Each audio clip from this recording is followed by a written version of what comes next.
So restorative justice is a way to repair harm in relationships, and basically what restorative justice or restorative practices are is hearing the harm from both sides. So if a student breaks classroom rules or school rules, there is harm done in that relationship, that trust is broken. And so using restorative practices brings both parties together to resolve that issue and restore relationships in the classroom.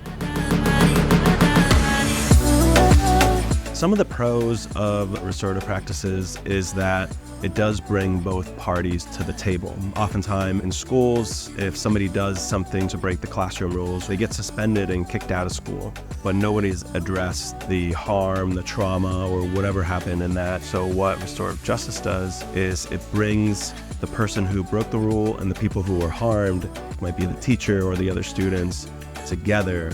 Some of the cons of restorative practices, it takes a while to learn. And sometimes using restorative practices isn't as straightforward. There's a lot of underlying issues in certain communities with race, justice, language that need to be sorted out before you can just go in and implement something like this.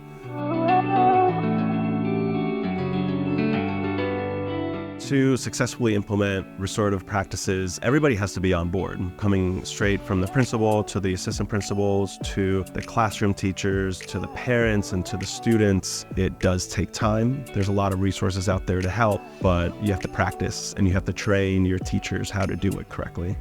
So I teach in the online master's program at George Mason for advanced studies in teaching and learning program, specifically in PE. And this is where we talk about content like this. We read about articles in restorative justice and restorative practice. We're hoping to see you there.